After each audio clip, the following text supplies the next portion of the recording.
সরাসরি চলে যাই, আমাদের প্রতিনিধি অনুপম রয়েছেন আমার সঙ্গে।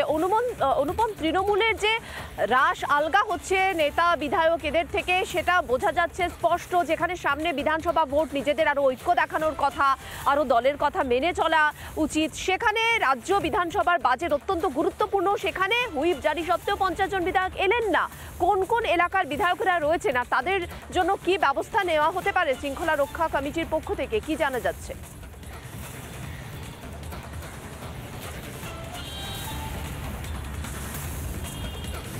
দেখো, তোমায় জানিয়ে রাখি, যারা অনুপস্থিত ছিলেন তারা আর কারো নির্দেশ মানেননি। স্বয়ং দলনেত্রীর নির্দেশ, যার নির্দেশে টিকিট পেয়ে বিধানসভায় নির্বাচনের লড়ে বিধায়ক হয়েছেন, সেই দলের সর্বোচ্চ নেত্রীর কথা অমান্য করে বিধানসভায় দপ্তর ওয়াইজ যে অধিবেশন, সেই অধিবেশনে উপস্থিতি থাকলেন না। সংখ্যাটা 1-2 নয়, সংখ্যাটা প্রায় 50 জন বিধায়ক, যারা বিধানসভা চলাকালীন মমতা বন্দ্যোপাধ্যায় মুখ্যমন্ত্রী দলনেত্রীর নির্দেশ অমান্য করে বিধানসভায় এলেন না। এরা কারা? এখন প্রশ্ন হচ্ছে, দলের শৃঙ্খলা রক্ষা কমিটি কিভাবে এদের আইডেন্টিফাই করছে? দলের শৃঙ্খলা রক্ষা কমিটি সূত্রে যেটা আমরা খবর পাচ্ছি, প্রথমে অ্যাটেন্ডেন্স দেখা হবে। প্রথম যেটা দেখবে দলের শৃঙ্খলা রক্ষা কমিটি, সেটা হচ্ছে 19 এবং 20 তারিখ দপ্তর ওয়াইজ যে বিধানসভার অধিবেশন চলছিল, 19 এবং 20 তারিখ এই দুটো দিন কারা কারা এসেছিলেন তাদের অ্যাটেন্ডেন্স খতিয়ে দেখা হবে। ইতিমধ্যে বেশ কয়েকজনের নামের তালিকা তৈরি হয়েছে যারা 19 এবং 20 তারিখ আসেননি, যার মধ্যে বেশ কয়েকটি নাম ইতিমধ্যেই শৃঙ্খলা রক্ষা কমিটি একেবারে চিহ্নিত করেছেন। এর পাশাপাশি শৃঙ্খলা রক্ষা কমিটি আরও বিষয় দেখছে। আরও বিষয় হচ্ছে যে শুধু 19 এবং 20 নয়, এই বিধানসভা চলাকালীন যে তারিখগুলোতে বিধায়করা উপস্থিত ছিলেন, সেই উপস্থিতির সময় কারা কারা ছিলেন না সেটাও কিন্তু কার্যত দেখা হচ্ছে। এবার দেখা যাচ্ছে যে কারা কারা বিধানসভায় এই দপ্তর ওয়াইজ বৈঠকে উপস্থিত ছিলেন না। এই তালিকায় সবথেকে বেশি নাম রয়েছে দক্ষিণবঙ্গের বিধায়কদের। দক্ষিণবঙ্গের জেলাগুলির যে বিধায়করা রয়েছেন তাদের নাম এখনও পর্যন্ত সূত্র যেটা জানাচ্ছে, সেখানে তালিকাটা লম্বা হতে পারে উত্তরবঙ্গের বিধায়কদের ক্ষেত্রে। উত্তরবঙ্গে যে কটি জেলা রয়েছে, সেই কটি জেলা ওয়াইজ ধরে ধরে যে বিধানসভাগুলো রয়েছে, সেই বিধানসভার বিধায়কদের তালিকা খুঁজে বার করার চেষ্টা বা যে কাজ, সেইটা শৃঙ্খলা রক্ষা কমিটি করছে। শৃঙ্খলা রক্ষা কমিটির নজরে রয়েছে। সেটা বড় চিন্তার কারণ এই মুহূর্তে তৃণমূল কংগ্রেসের। সামনে ভোট, বছর ঘুরলেই তার আগে শীর্ষ নেতৃত্ব একেবারে তৃণমূল নেত্রী মমতা বন্দ্যোপাধ্যায়ের যদি কথা না শোনেন বিধায়কেরা, এবং সে সংখ্যা যদি 50 হয়, তাহলে বড় চিন্তার কারণ তৃণমূল কংগ্রেসের জন্য। ধন্যবাদ অনুপম। এই বিষয়ে কি বলছেন বিজেপি বিধায়ক নির্মল ধারা, কি বলছেন সিপিএম সাংসদ এবং আইনজীবী বিকাশ রঞ্জন ভট্টাচার্য, একে একে শোনাবো। বিধানসভা থাকার থেকে ওরা নিজেদেরকে কাটমানিতে ব্যস্ত থাকে। যদি কাটমানি তোলা যায়, তাদের আখের গুছানো যাবে। বিধানসভা থেকে কি হবে? এই তো চলছে, এটা কাটমানির সরকার চলছে। এবং তৃণমূল নেতা কর্মীদের একটা হিন্দুদিকে অপমান করা একটা বদ অভ্যাসে পরিণত হয়েছে। তাহলে যিনি মালকিন, তিনিই যদি বলেন, ওরা তো বলবেন। এই তো চলছে বাংলায়। তৃণমূল দল, তার হুইপ, তার শৃঙ্খলা, এটা তৃণমূলের যারা সঙ্গী, তৃণমূলের সঙ্গে আছেন, তারা সকলেই জানেন। কতবার ওরা মারাত্মক অপরাধের লোককে দল থেকে তাড়িয়ে দিয়ে পরের দিন আমার মালা দিয়ে বরণ করে নিয়ে এসেছিল। এখন ওদের যে মুখপাত্র, তাকে ওরা কতবার তাড়িয়েছেন, কতবার ফেরত নিয়ে এসছেন। এবং তৃণমূল দলের সঙ্গে যারা আছেন তারা জানেন এটা ক্ষমতায় থেকে ক্ষমতার অপপ্রয়োগ করার এক প্রয়াস। কে কি বলছে না বলছে কেউ কাউকে পাত্তা দেয় না।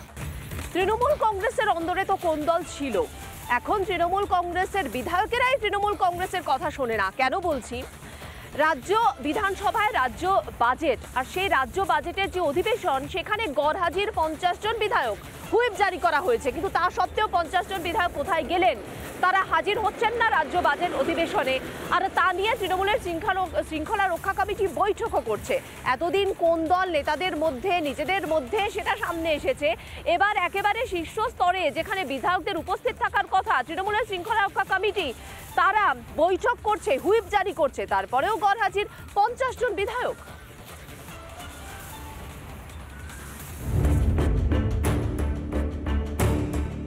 রাজ্য বাজেট অধিবেশনের শেষ দুদিন বিধায়ক মন্ত্রীদের আসন ছিল ফাঁকা, চেয়ার ছিল, তাতে কেউ ছিল না। যারা ভোটে জিতে বিধানসভায় গিয়েছেন তারাই অনুপস্থিত বিধানসভায়। এ নিয়ে প্রশ্ন উঠেছে শাসক দলের অন্দরেই। কারণ হুইপ জারির পরেও বিধানসভার আসন ভরেনি তৃণমূলের। ফলে বৈঠকে বসতে হয় দলের শৃঙ্খলা রক্ষা কমিটিকে। বৈঠকে ছিলেন শৃঙ্খলা রক্ষা কমিটির চেয়ারম্যান তথা রাজ্যের পরিষদীয় মন্ত্রী শোভনদেব চট্টোপাধ্যায় এবং তৃণমূলের মুখ্য সচেতক নির্মল ঘোষ। পরিষদীয় দলের তরফে তৃণমূলের সব বিধায়ককে জানানো হয় 19 ও 22 মার্চ সবাইকে অধিবেশনে বাধ্যতামূলকভাবে থাকতে হবে, কিন্তু কার্যক্ষেত্রে দেখা যায় সেই হুইপ মানেননি বিধায়কদের বড় অংশ। বিধানসভায় অনুপস্থিত ছিলেন 50 জন বিধায়ক। সোমবারের বৈঠকে সিদ্ধান্ত হয়েছে হুইপ সত্ত্বেও যারা অনুপস্থিত ছিলেন তাদের নামের তালিকা খতিয়ে দেখা হবে, তারপর তাদের ডেকে পাঠানো হবে। প্রত্যেককেই সেদিন সশরীরে হাজির থাকতে হবে। চলতি সপ্তাহে সবাইকে ডেকে পাঠানো হবে। শ্রীলাইন হুইপ মানে হচ্ছে এইটা যারা অমান্য করে যারা তার দলীয় শৃঙ্খলা বিরোধী কাজ করছেন এবং পার্টির ইচ্ছে করলে যে কোনো ধরনের ব্যবস্থা নিতে পারে তাদের বিরুদ্ধে। খাদ্যমন্ত্রী রতিন ঘোষ, উত্তরবঙ্গ উন্নয়ন মন্ত্রী উদয়ন গুহ, ইসলামপুরের বিধায়ক আব্দুল করিম চৌধুরীর মতো আরও 47 জন বিধায়ক। তাহলে কি বিধায়করাই মমতা বন্দ্যোপাধ্যায়ের কথা শুনছেন না? তোলাবাজি করতে অভ্যস্ত তৃণমূল কংগ্রেসের নেতা থেকে জনপ্রতিনিধি তারা মনে করেন যে সংসদীয় গণতন্ত্রে বিধানসভার থেকেও এলাকার মানুষের বা পশ্চিমবঙ্গ থেকে তোলাটা অনেক বেশি আনন্দদায়ক। ফলে তারা বিধানসভার বদলে বাইরে উপস্থিত ছিলেন, তোলাবাজিতে ব্যস্ত ছিলেন। বিধানসভাতে বিধানসভা নাই, এই বিধানসভা সার্কাসের উপর দিয়েছে। সার্কাস বিধানসভা গেলে সার্কাস দেখতে হবে। আমরা চাইছি দিদি আপনি বিধানসভা যে সার্কাস হয় এটা টেলিভিশনে সম্প্রচার করার ব্যবস্থা করে দিন, যাতে বাংলার মানুষ এত সুন্দর সার্কাসের থেকে যেন বঞ্চিত না। দলনেত্রীর এই ডাকেই যেখানে মন্ত্রী বিধায়কদের ছুটে আসার কথা, এখন তারাই বেপরোয়া। দলের হ্রাস আদৌ কি মমতার হাতে আছে? দলের শীর্ষ নেতৃত্বের আদেশও কি এখন শাসক দলের মন্ত্রী বিধায়কদের কাছে মূল্যহীন? তৃণমূল কি তবে বেসামাল দলের নতুন নাম, নাকি বেসুরো হয়ে অন্য কোনো ইঙ্গিত দিচ্ছেন মন্ত্রী বিধায়করা? রিপাবলিক বাংলা। নানা ধরনের কন্টেন্ট দেখার জন্য লাইক করুন, শেয়ার করুন আমাদের ফেসবুক পেজ, সাবস্ক্রাইব করুন আমাদের ইউটিউব চ্যানেল। পাশাপাশি অন্যান্য ব্রেকিং নিউজের জন্য অবশ্যই চোখ রাখুন রিপাবলিক বাংলায়।